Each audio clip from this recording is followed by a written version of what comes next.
Welcome back to Hilltop Stovetop, the show where we teach you how to make great meals in an ordinary kitchen. As you may recall, in our last episode, we were making beef stew. And I did specifically mention that I was making it so that I could have it the next day. Because sure, the weather was really good today. It's a beautiful fall day, and we were out working in the yard all day, and I didn't have time to cook. Luckily for me, I'd planned ahead, made this stew yesterday, and stew is, in my mind, always better the second time, like when you warm it up the next day. So what I did was, when we came in for lunch, I took that same stew that we had in our Instant Pot. I had taken the whole liner, put it into the refrigerator. At lunchtime, I took it out of the refrigerator, put it back in the Instant Pot, but this time I put it on the slow cooker setting. So now we're about 20 minutes away from dinner time.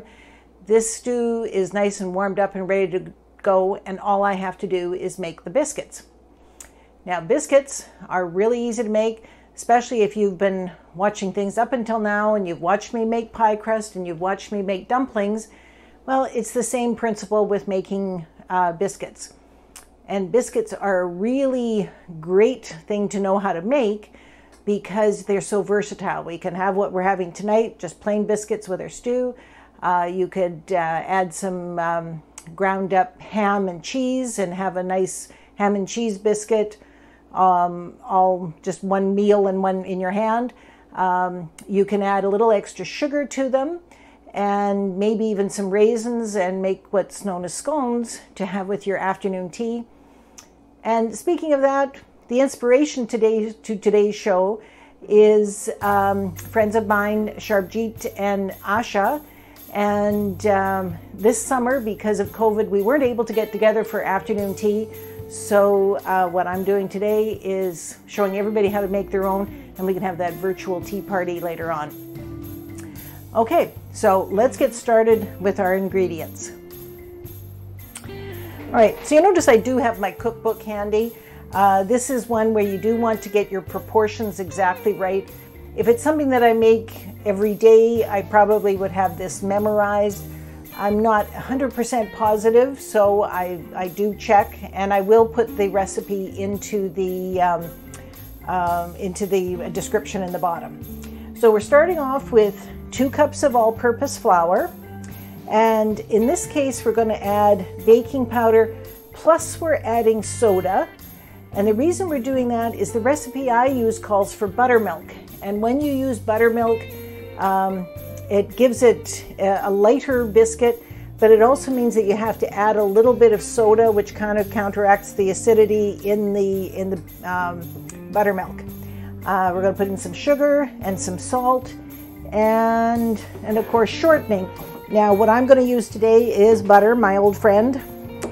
You can use lard, you can use shortening, you can use hard margarine.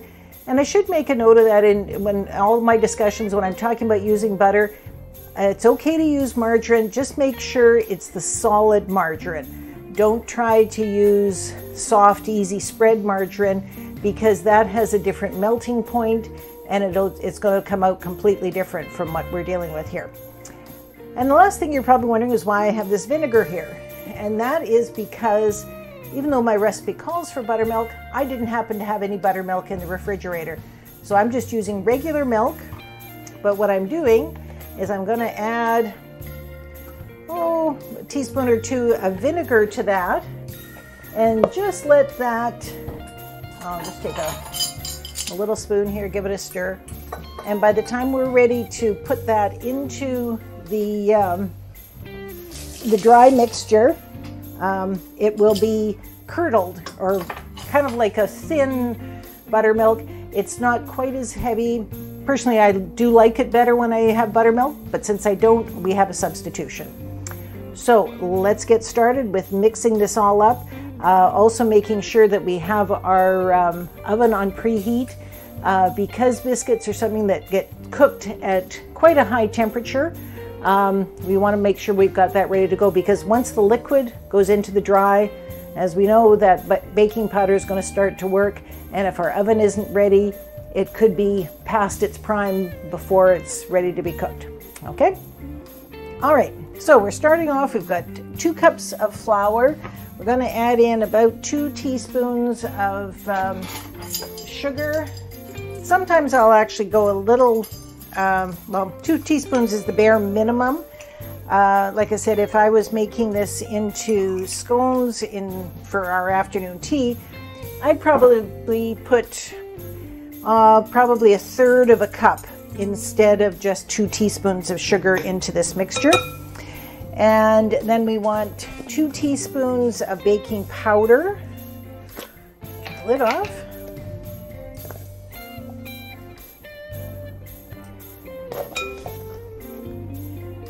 And when we're baking, it's important that we try to keep our measurements correct. There's a lot of times when you're cooking things that you can kind of ad-lib a little bit, but sometimes when it comes to the proportions of leavening agent to flour and that kind of stuff, that makes a big difference. Now we're going to put in 1/2 teaspoon of baking soda. A baking powder is actually a combination of cream of tartar and baking soda, but by putting that little bit of extra baking soda in, like I said, that helps to counteract the sourness of the buttermilk. And then we're going to put in some salt.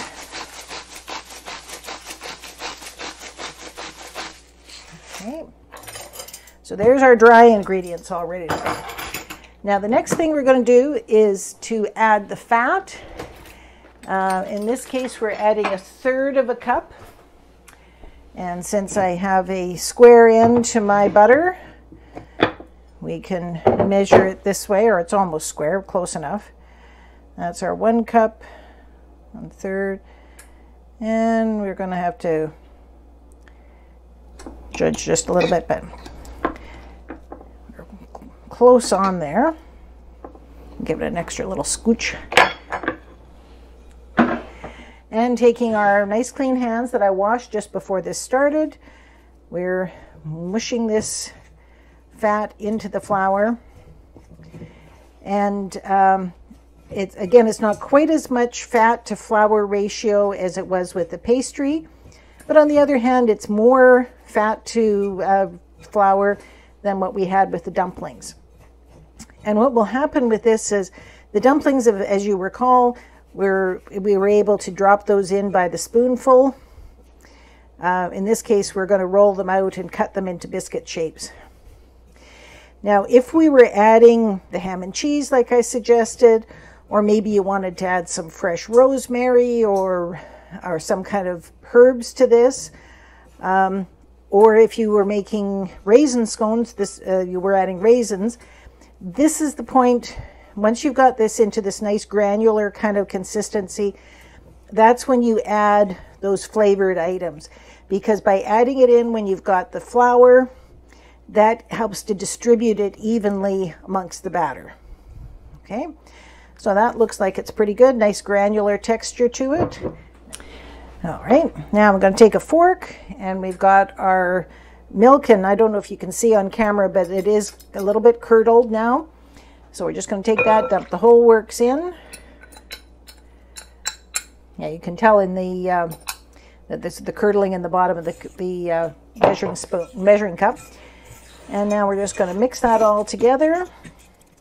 And the fork does most of the work, but at a certain point you do have to get in with your hands and just squish it and turn it around, kind of like we did with the pie crust, until all of that flour mixture is incorporated, but only that much, only until it's just incorporated. We don't want to overwork this.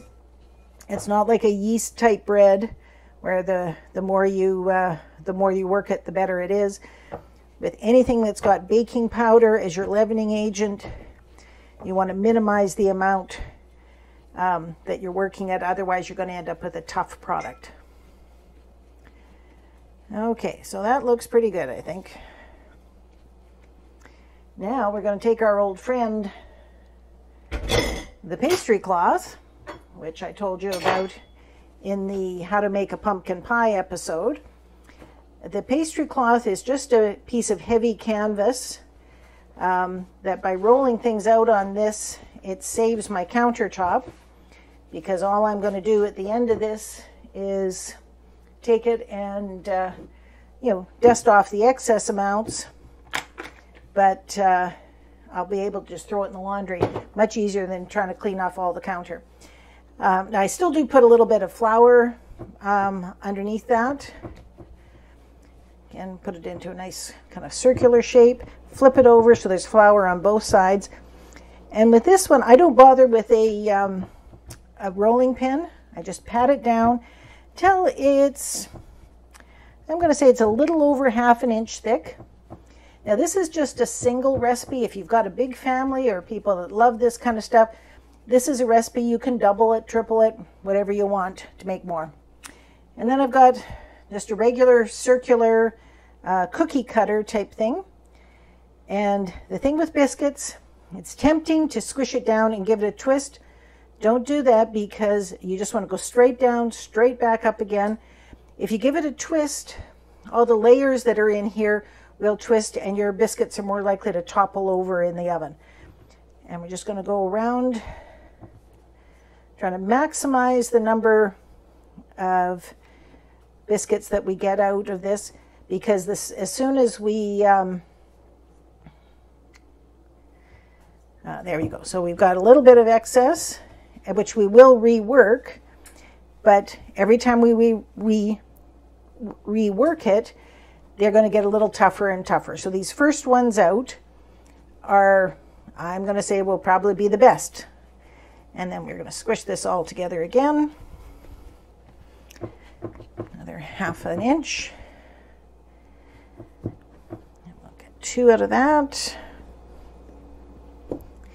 And then what I do with this last one is I just squish it out, and I just make one kind of an oddball shape, but I'm not going to bother cutting that and doing anything else with it. Okay, so now we're going to take these little things and put them onto our cookie sheet. And as you can see, I've added parchment paper to the cookie sheet. Personally, cookie sheets are one of those things that I just hate to wash. They're so big and cumbersome. But by adding parchment paper, it means that at best you're going to have to just wipe it off with a damp cloth. The other thing that the parchment paper does is it gives the bottom a nice even texture. You don't have to worry about greasing things. It'll be nice and evenly browned on the bottom. And now we're just waiting for our oven to hit that 450 degree mark. Should be any second now. As soon as we're done that, we'll pop them in the oven. While we're waiting for the oven to warm up, I will show you one little trick here, and that is we've got our pastry cloth. We're finished with it today, and all I have to do is take it like that so that all of the flour is in one row. I'll take this, dump it straight into the garbage, and put the cloth into the laundry, and I have a nice clean surface on my counter without it being all mucky. It's pretty easy. Okay, so we're still waiting for our oven to warm up, which I should have done before I put the moisture in. But I did want you to get a close-up of these biscuits as we're waiting, because you can see here already we have layers formed in this biscuit, and the same with actually all of them. But that's going to be a true sign of a good biscuit, is that when they come out of the oven, we're able to pull them apart and they'll split without actually having to put a knife into them. Okay, so there's the magic beep that tells us our oven is at 450 degrees. So we'll pop these in, and then we're going to set our timer for 10 minutes. It does say 10 to 12 minutes, and as I've mentioned before, the timing can vary depending on atmospheric conditions and the type of stove you have and all kinds of things. So you're better to err on the lower time frame, and we can always cook it for another 2 minutes, but if we overcook it, it's going to burn. So we'll see you in 10 minutes.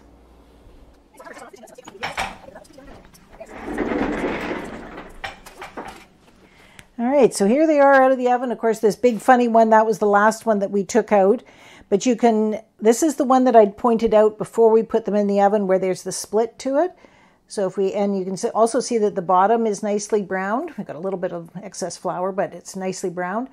So if we take that, and there's your perfect split. Ooh, and they're hot. But that's a perfect biscuit. You couldn't ask for one that was better than that. Now, thank you for joining us again at Hilltop Stovetop. And on today's episode where we made baking powder biscuits, these were just the plain ones. Remember, you can add other flavors to them if you want. And now we're going to take this perfect little biscuit and have our stew for dinner, and it's going to be great. So if you enjoyed today's episode, please like and subscribe. And don't forget to share with your friends. And we're looking forward to doing our next episode. Next episode is going to be the baked beans that we actually started soaking 24 hours ago. So they're ready to start the cooking process very soon. And if there is anything else that you would like to learn how to cook, please put something in the comments and we'll see what we can do. But in the meantime, just like and subscribe, enjoy your dinner, and enjoy your family. Bye-bye now.